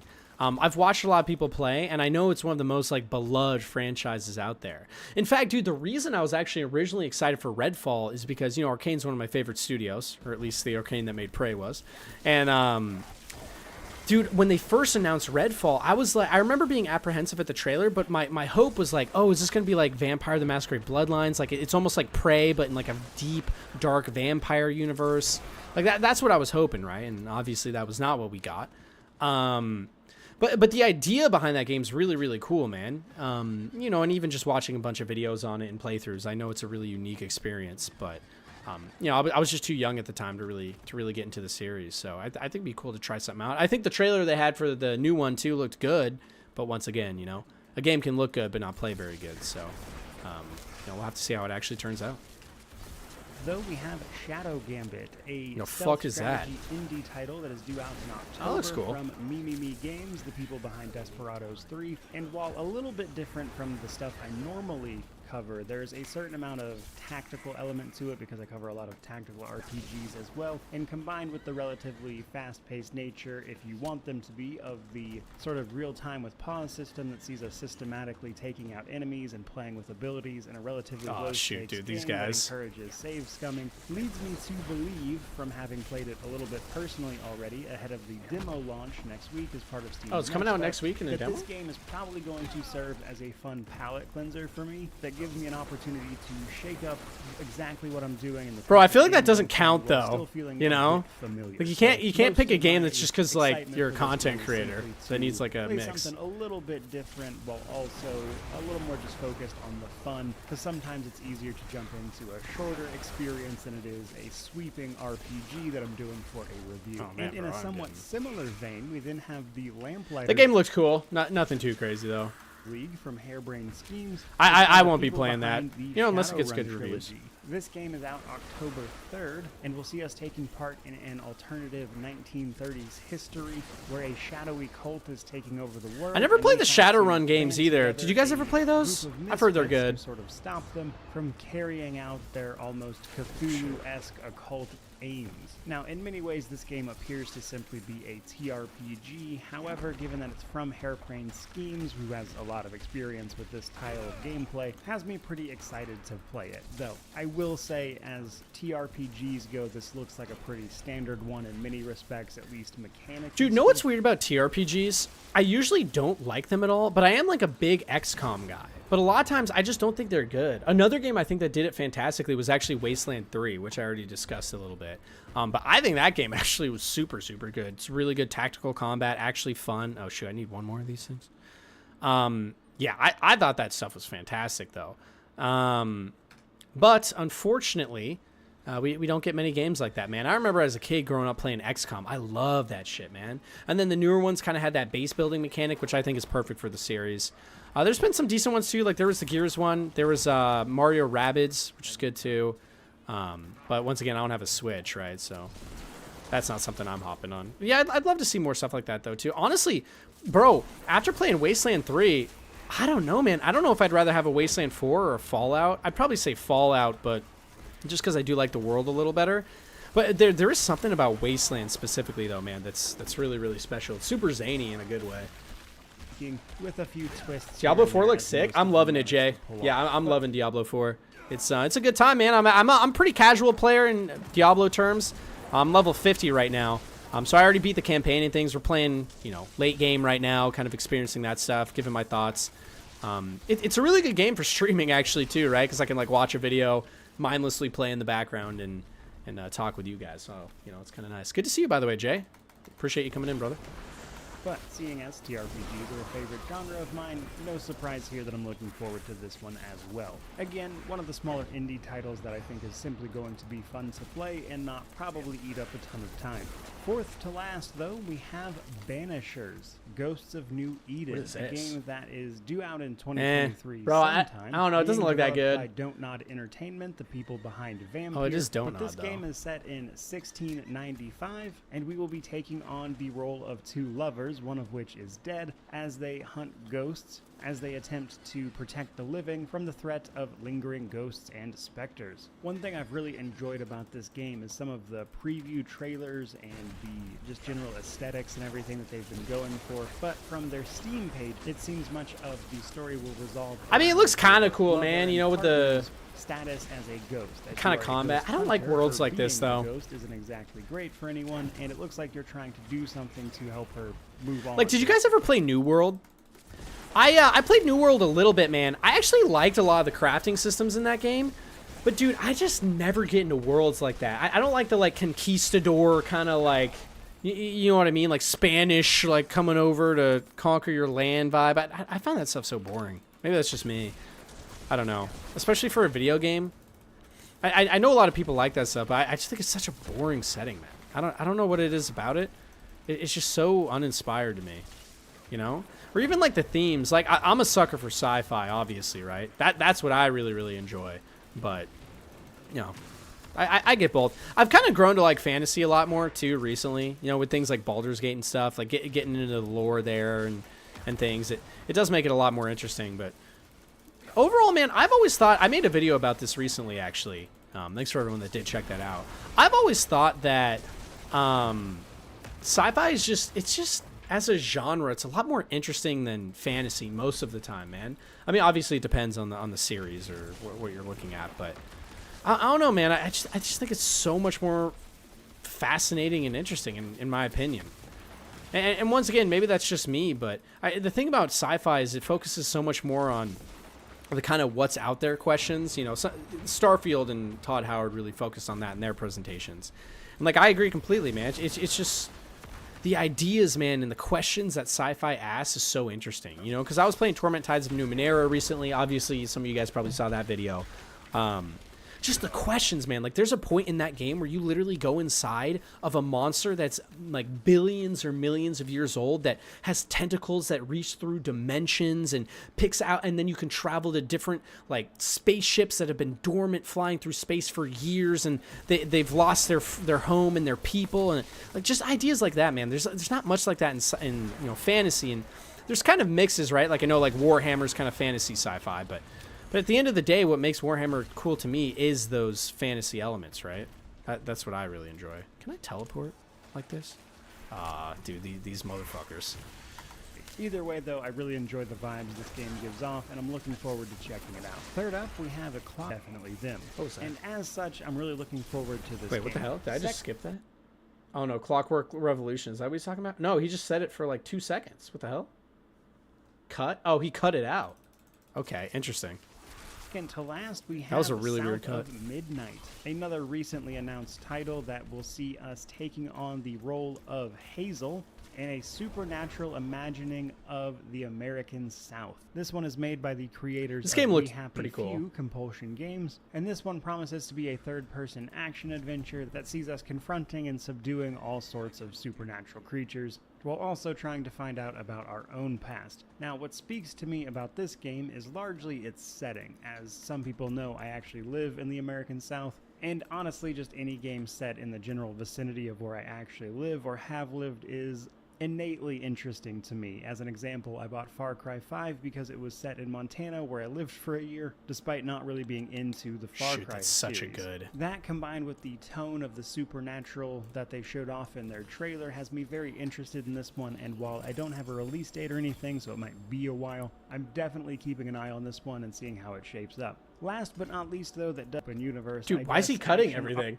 Yeah, dude, that's not me, by the way, chat. All those weird cuts, that's literally just the video. Interesting, bro. I don't know. Oh, he's talking about Starfield now. Okay, so we got Okay, so that was the gist of his things. That's why I wanted to go over.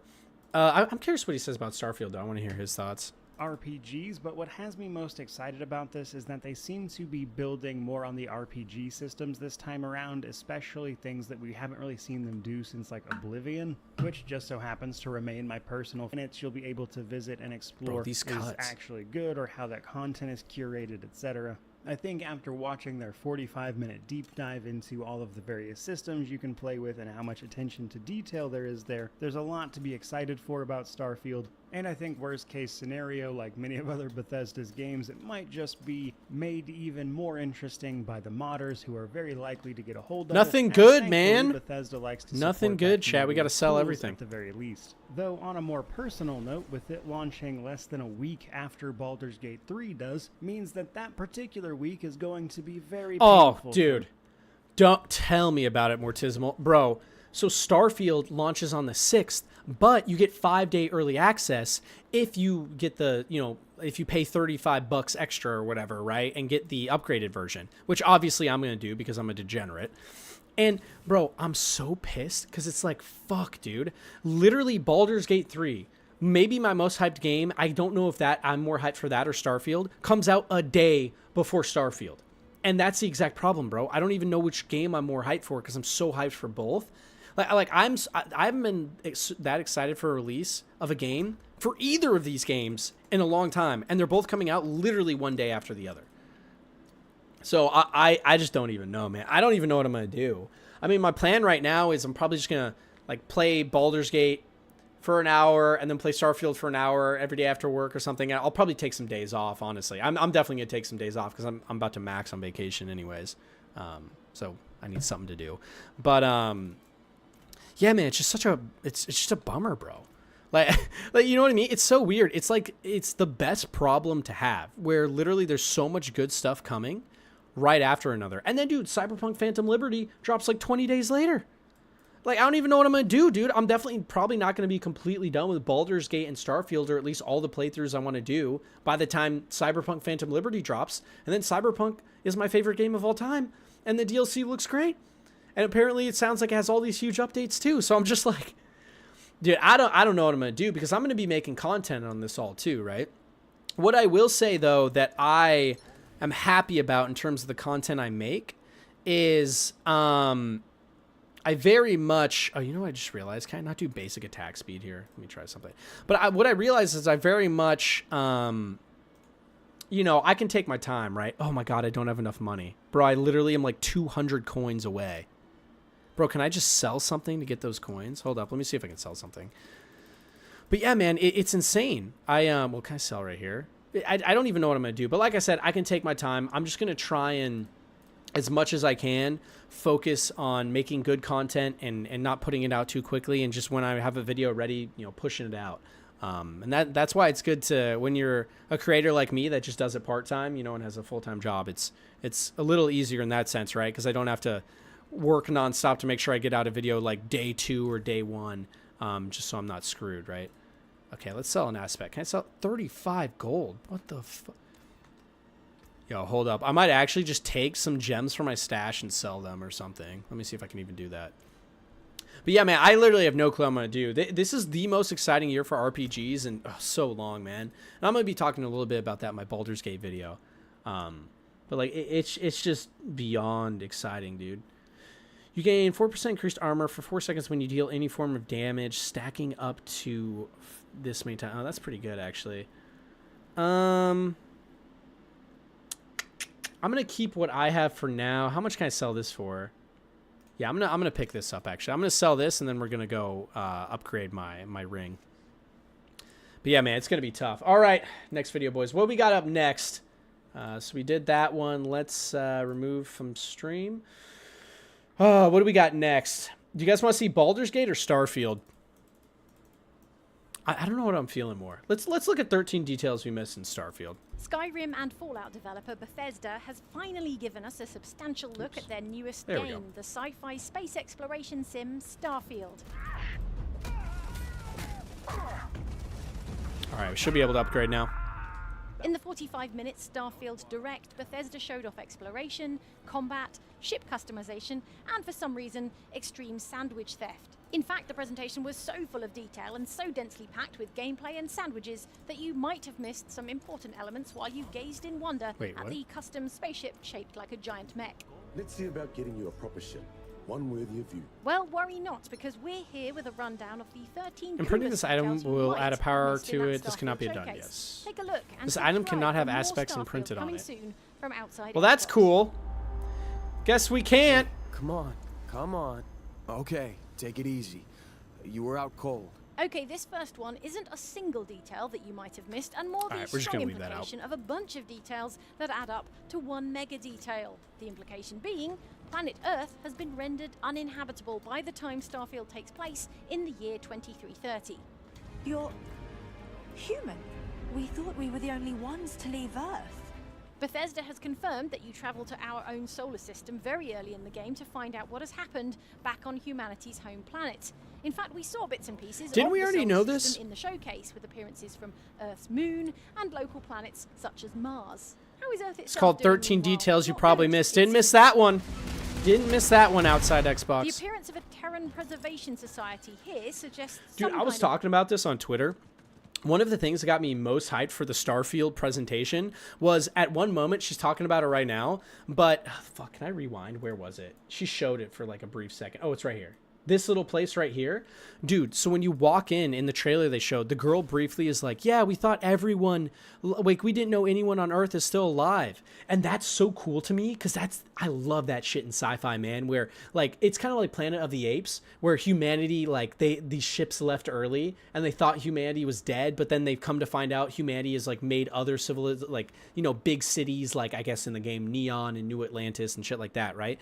And all these outposts, and they've just been hiding away in their own ship the whole time. I love that shit, man. I love that shit. All right, let's continue on. Showcase with appearances from Earth's moon and local planets such as Mars. How is Earth itself doing meanwhile? Not good. Not good. I'm gonna call this girl Sally. She sounds like The a Sally. appearance of a Terran Preservation Society here suggests some kind of effort at preserving Earth's flora and fauna after nature has succumbed to ecological disaster. And this shot of the planet's circling sol, aka Earth's very own sun, shows Earth as a desolate-looking desert world instead of the blue-green Mars. Didn't they say we get travel to On top Earth? of that, this Can anyone massive confirm that monument for me? looks a lot like Pretty the sure that St. was Louis confirmed. Gateway Arch astride not the bustling city of St. Louis, but a sandy wasteland. Could the 600-foot-tall gateway arch have survived the apocalypse? Or did an ancient alien race build an identical archway on a distant world? We'll find out in No, bro, September. that's definitely just humanity's remains of whatever that she just said, you know, whatever that building's called. By the way, my new build is slapping, boys. This staff actually came in pretty handy. Not bad. Big fan. A big chunk of the Starfield showcase covered ship customization, revealing how you'll be able It to did, snap Sally, it together did. modular ship parts to create your own weird and wonderful custom creations. I'm sure you can find something you like. In further good news, it looks like you'll be able to own multiple craft, at least 9 from what we can tell looking at the interface, Yeah, I saw and you'll that. be able to add to your spaceship collection by buying new ships. Dude, what I'm wondering is, so you guys know how you can steal the ships in Starfield? You know, this is assuming you guys actually watched the Starfield Direct, which, if you didn't, you definitely gotta check that shit out. But you know how you can steal, like, you can raid someone else's starship and then steal it? So my question, though, is, like, how often are you actually gonna be doing that? Because if you can only hold, like, 9 ships, too, right? I assume most of the time, are you gonna not want to do that? Like, because everyone got so hyped about that, and in my head, I was like, that sounds cool, but, like, I feel like that'll get old after the first time. Like, if I'm being real, like, I feel like I'll do that if I see a really cool ship, or, like, the first time, just because it's interesting. But after that, like, am I really gonna, every single time I see a ship, raid it, kill the captain, just like I did every single time, and then, you know, try to, you know, swap the ship out with whatever I already have? Probably not, right? I think there's a lot of things to be excited about for Starfield. I thought that part was kind of overhyped. Like, I think building your ships and building your own home and, like, assigning people to the home to do tasks and, like, build it up and mine minerals, that shit's awesome. But, like, stealing the ship, it sounds cool, but, like, is that really going to be cool after the 5th time? I'm probably not. Begin stealing other people's, pirate style. And while you can own a whole fleet of ships, you'll be able to set your favorite as your home ship, so it will be your default ship for tooling around the galaxy in. If you're wondering, our default is absolutely going to be the flying robot. Damn right it will be. Damn right it will be, Sally. She probably said her name at the start, too, and it definitely wasn't Sally. What with the realism adjacent That's okay. aesthetic of Starfield Sally now. space technology that Bethesda continues to describe as NASA punk, And we've been referring to this approach as NASA Punk. I love it the art appears style, your by the way. options for space armor tend to of resemble Starfield. a sensible NASA-like spacesuit made slightly less bulky by a few centuries of progress, rather than, say, a skin-tight catsuit or customized Barbarella mini dress. You pick a suit, pick a helmet, and done. That's your look for exploring strange new worlds. If you're less into a classic astronaut fit, however, have no fear, because keen-eyed Starfield fans spotted the option to hide your spacesuit when you venture into settlements. That's meaning nice. you I can like shed that your stuff. suit I like when you and can let take your everyone helmets that off in installation RPGs see during, what like, you're wearing conversations and underneath. things. Baldur's Gate had that, Welcome to too. Constellation. We have a lot to talk about. And yes, if we Dude, have you our want to hear a version of the controversial hologram- opinion, though, about clothes? I don't like transmog that much. I know everyone likes transmog. They have it in Diablo. I don't like it, man. I feel like it takes away from the armor you're wearing. Like, I almost like when, if the armor piece that you have that's the best that you're going to actually use doesn't look the best, it almost adds, like, a special charm to it when you find an armor piece that not only looks really cool, but also is really strong. Because, like, when there's transmog, man, if you find that perfect outfit, I feel like you get into this situation where the loot grind almost feels worse, right? Like, the reason I don't use transmog in Diablo, right, is because it takes away, for me at least, it takes away a lot of the hype of finding a new gear piece and, like, putting it on and, like, actually seeing my character in it. I don't like transmog at all, man. I don't like it in WoW. I don't like it in anything. I almost made a video on this once, and I might still, but I get why people like it, though, for sure. It's okay to be Zentai wrong. suit nicked off of a nightclub dancer on Neon. How did you guess? God, dude, I need so much more mana. During the section of the presentation where the Bethesda folks were talking about player character backgrounds, we got a brief glimpse of some of the skills in the game, one of which was called Oh, Commerce. what is this? From the looks of Commerce, it seems you'll be able to start a business in what? Starfield, perhaps selling the resources you collect Oh, wholesale, that's sick. What the hell? perhaps transporting cargo, or maybe even running other businesses we haven't seen. Dude, that any sounds details on amazing. yet. What the hell? Regardless, it looks like if you want How will to that make really serious work, money though? in Starfield, a business could be the way to go. Dude, my hope in Starfield is they have a bunch of shit like that. Like, I would love for it. You can't get the high level gear and, like, max level shit unless you, like, build a settlement and, like, mine tons of materials and get a bunch of people that are helping you. And see, the problem with that, right, is the reason I don't think they're going to go that route is because that alienates a lot of players that don't want to go down that route, right? That aren't interested in doing all the min max stuff and things like that. which is a lot of players, and I understand, but I don't know. Here's the thing, man. It's a single player game, and what a lot of single player devs weirdly don't do is they never focus on the fun. You know what I mean? So in my opinion, just have some of the best stuff only be able to be made through going through the crafting systems, but just add a lot of cool shit regardless, right? It's not like it's a multiplayer game where it has to be balanced. There can be a perfect play style, right? There can be weapons that are super OP and just kill everything in one shot at the end of the game that make you feel super powerful. It's so weird to me, man, when single player game devs try to make the game like balanced. I don't get that shit. I mean, you want to give the player a good sense of progression just because, obviously that just feels good. But I never got the whole, like, trying to make everything balanced thing, man. Like, bro, it's a single-player game. Just have fun. Like, dude, the late game of most single-player games, I should feel like a god. Like, I should literally walk into rooms and just fucking whip it out and, like, and everyone's screaming and not like it usually would be in real life. Like, it's just crazy. You know what I mean? Like, you should be so strong. You should just be unstoppable. Like, you should have a staff that literally one-shots, like, anything that isn't, the max-level enemies types and things like that. That's my opinion, though. And obviously in a multiplayer game, that's just not going to fly, because it shouldn't. But, like in Diablo, it probably, I wouldn't go that crazy, just because there is PvP, even though I wouldn't, obviously I also wouldn't, balance around it. Now, having said that, though, I think single-player games have so much freedom in that way, man. Like, if you're a single-player game, you should focus on the things that make single-player good. And if you're a multiplayer game, you should focus on the things that make multiplayer good. At least to a higher extent, right? Aggressive creatures have been disrupting our experiments. Their habitat isn't far from here. If you could take care of them for us, we would be in your debt.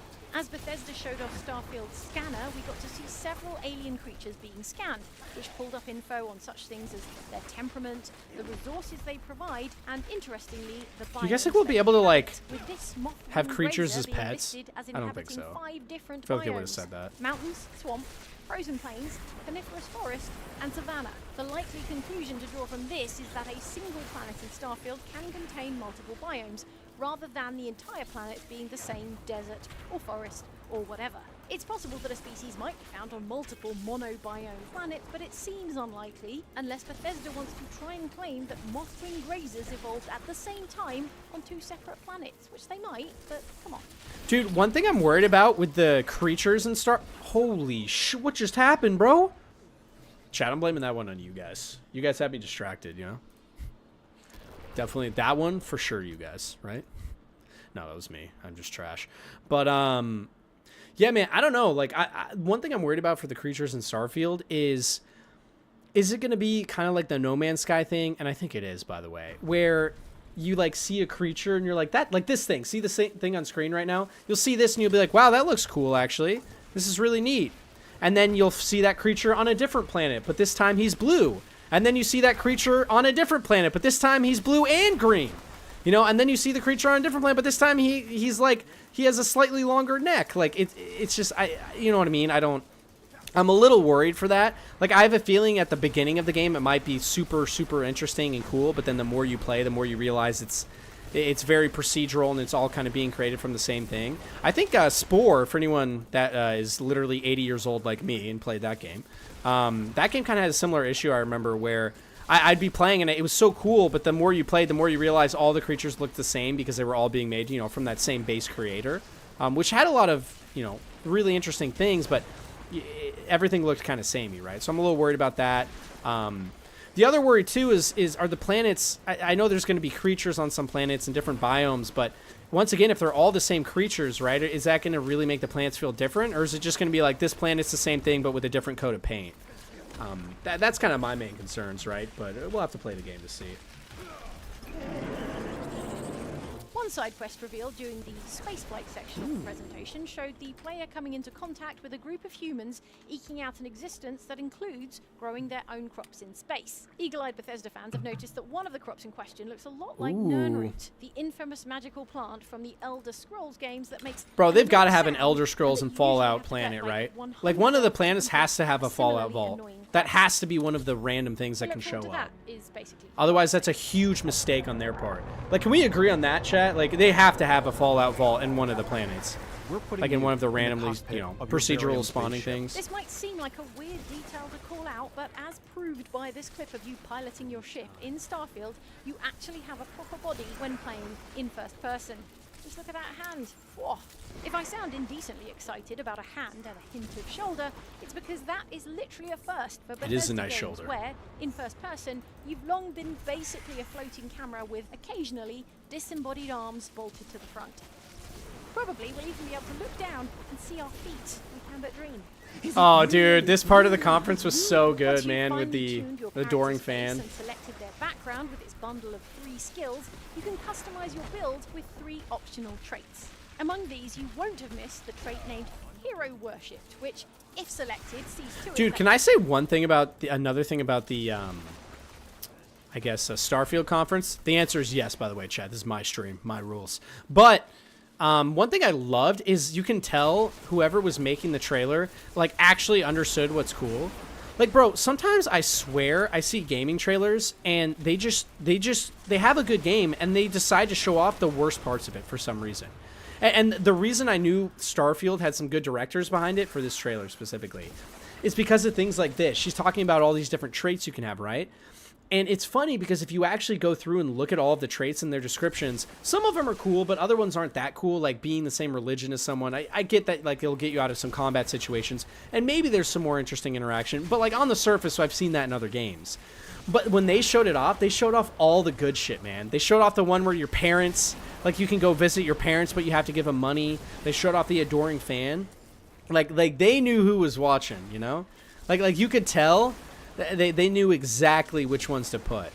And my only concern about that is I hope that there's other ones that are very interesting and that all the cool ones aren't exactly what they literally told us in the stream, and all the other ones are just like, you now are this religion, and you can sometimes get out of space battles, and there's absolutely nothing else. You know, and once again, it may be more involved, but we'll have to see. your spacefaring exploits have earned the attention of an annoying, adoring fan who will show up randomly and jabber at you incessantly. Yeah, see, stuff like And here he this. comes Like, see, then. this one's obviously good. With his heinous hair and unrestrained enthusiasm for all things you, this guy is surely one of a kind, you might have thought. But only if you didn't play Bethesda's Elder Scrolls Oblivion way back in the day, when you would have acquired an uncannily similar adoring fan upon becoming Bro, a I'm an Grand adoring Champion. fanboy. Am I the only one? That guy was kind of hype. I won't get in the way. Looking even more like a radioactive troll doll than his Starfield equivalent, this Bosmer superfan gloms onto you to become a truly rubbish follower who runs and hides at the first hint of combat. I'm kind of smoking these guys.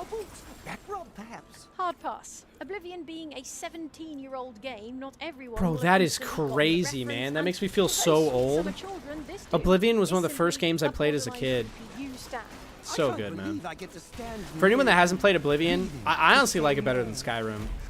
I think it's the best Elder Scrolls there is. So chill. On the Most other underrated hand, one, he will too. apparently join your ship's crew and give you gifts. So Feels like people he only pays talk money about and he takes a Morrowind and choice. Back in Skyrim. Oblivion, if you killed the adoring fan, he would respawn after 3 days. Is the same true of his incarnation in Starfield? There's only one way to be sure. Off we go to another adventure. God, dude, there's so many enemies in this location. What the hell?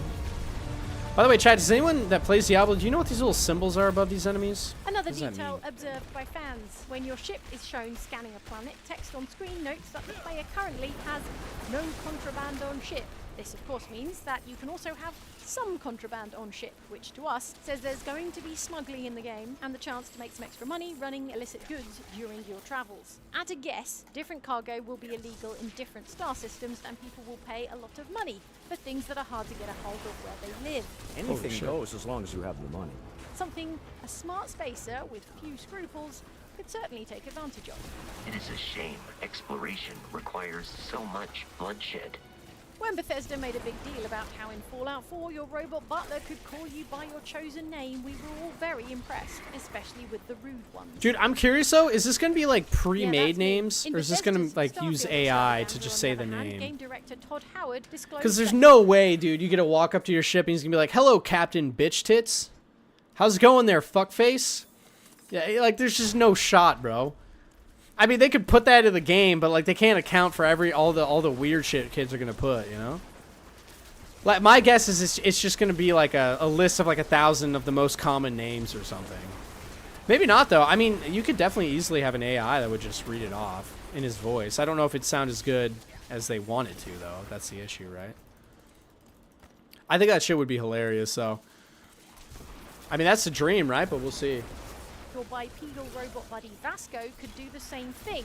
Welcome back, Captain Howard. Why this And guy so disclosed tanky? it so casually, it might have even escaped your notice. In any case, it's a feature we loved then and we love it now, and we dare to speculate that while Codsworth's ability was limited to a set of pre-recorded names, both serious and silly, Vasco might be able to pronounce whatever name you deign to call yourself. Avoid getting Nice shot. staff, You boys. might die. Since Vasco's vocals have a more conventional computery sound than Codsworth's posh butler voice, Vasco might get away with text-to-speech. Exactly. sound Oh, this generation, is interesting. Good enabling him point. to say all kinds of non-pre-recorded things, both rude. Yeah, that's and actually a really otherwise. good point. Let's be They could realistic. definitely get away with it more easily, like she said. Ranger Hopefully they do relies that. on judgment and intuition to do what's best for the people. We don't consider ourselves easily pandered to here at Outside Xbox, but when Bethesda introduces a gruff, romanceable space cowboy named Sam Coe, what are we to do but take the bait? I don't know that I've ever really loved. Bro, I am smoking these mobs now. Except you. In our early efforts to discover everything there is to know about our future space boyfriend, we noticed that the Wild West-styled Aquila City, out in Freestar space, is home to I'm a kinda getting closed smoked, plaza. low-key. And you know what they say? There are no coincidences in life or space. What's more, we see Sam posed next to a memorial-looking statue in Aquila City, while the Bethesda presenter mentions the unique quest lines of companion characters. Could Sam Coe be related to a founding member of Dude, I'm kind of worried about those. I feel like Bethesda never has good characters. Like, dude, one thing I loved about Oblivion, I was just talking about why it's my favorite Elder Scrolls, but one of the main things is they actually have really good quests in Oblivion. Like, dude, there's like underground cities and like lizard people and like weird demonic shit going on everywhere. It's like actually good quests. Like, my biggest gripe with Skyrim, the reason I never personally got really into Skyrim is, bro, I feel like it like pretty much has no good quests. And I mean, that's not true. There's some good stuff, but like if you just pick up Skyrim and start playing, I don't expect to have like some really moving cool quest that I'll think about, you know? I just expect to walk around and be like, that was pretty. That was kind of neat. You know what I mean? Which is kind of a bummer, man. I don't know. I wish they would focus on that more. I think Starfield, luckily, I think they have a lot of potential there. First of all, as to whether or not they'll capitalize on that, your guess is as good as mine. But I hope they focus more on it, man, because they've always been really good with Worlds, but they just do such a bad job of making interesting quests that last with you forever. Besides Oblivion, like, dude, the Oblivion Thieves Guild, man, and the Dark Brotherhood quest lines in Oblivion, so much better than Skyrim. So much better. And dude, I'm a guy that likes new games, by the way. Like, pretty much all my favorite games are like Cyberpunk. You know what I mean? Like, just like anything that's new, pretty much. Prey's kind of new too. I'm excited for Starfield, obviously, and then Baldur's Gate might be one of my favorite games of all time if it's as good as it looks like it's gonna be. But nah, man, for Oblivion, they definitely got that shit much better earlier on. But, you know, studios change over time. And could all this pertain to Sam's unique quest line? I mean, it could, is what we're implying. You know what I hate about these pirates?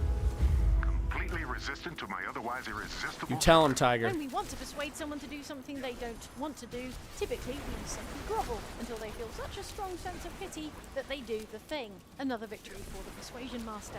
In previous Bethesda games, such as Skyrim and Fallout 3, it was similarly straightforward. If you had a speech level high enough, or if you had a special perk that gave you additional conversation options, you often stood a pretty good chance of success at persuasion. Starfield looks to have introduced a mini game that adds a bit more complexity to the process. Did you get so much with gold so individual quickly, options that have actually? a point score next to them. You then have a certain number of turns to build up the little persuasion meter in the bottom left of the screen. Fine, Oh, this is I'll what I issue wanted to you know an about, access actually. card. You might still have unique conversation options because of your traits, like the Cyber Runner option here, but they are rolled into the scoring system too. It puts us in mind of a similar persuasion minigame in Elder Scrolls Oblivion, in which you tried to find the approach that best suited each individual NPC. Although it seems like Starfield has dropped the weird facial expressions you used to work out what the NPC did and didn't like to hear. You're wasting your breath. Which is probably for the best. The artifacts are so different, so alien, and I'm certain one of them reached Bro, out this dungeon and is long. spoke to you. If If your head was spinning at the prospect of all this Starfield stuff coming your way in less than 3 months, it might just have bounced off you that Bethesda oh so briefly unveiled the game's first story expansion amidst everything else. The expansion is called Shattered Space, and it comes with the Premium Edition, and that's all we know for sure, other than Todd Howard has pledged... How do you guys feel about that, by the way? Like, companies announcing DLC before the game's even out? It doesn't bother me that much, honestly, but... What I will say is, honestly, for Starfield, it actually got me more excited, because at least we have confirmed that they're going to be doing story expansions, like they did for Skyrim, right, and Fallout. Because honestly, a lot of times, man, like for Skyrim and Fallout specifically, I think the DLCs are some of the best content. Like in Fallout 4, I was playing, you know, Automatron and then Far Harbor. And like that definitely was the best part of the game. I started falling off playing Fallout when I was in Far Harbor, but that was just because I had already been playing the game for so long, right? I just needed to move on, but that was definitely some of the best, if not the best, content that game had. Hopefully Starfield can launch and be better. You know, that's the ideal, but DLC is a second best, so I'll take it if that's how it has to be. All right, let's heal up a little bit. I need to kill one of these guys so I don't have like a ton of guys chasing. Oh, holy shit! Yeah, we need to get out. All right, throw that, boys. Nice and easy. Apparently, I leveled up again. So I guess you get multiple Paragon points per all of those little things on my level up bar. Because it's really hard to level up right now. So I kind of see how they're doing it. So getting Paragon points and stuff is easy, but leveling up is now very hard. It's actually kind of insane, to be honest, because, dude, I've been playing all day today with you guys. Well, for a couple hours today with you guys, right? And this has been taking forever. I haven't even leveled up once the entire time we've been here. Yeah, so this game slows down a lot once you hit level 50. I actually think that's a good thing, though, by the way.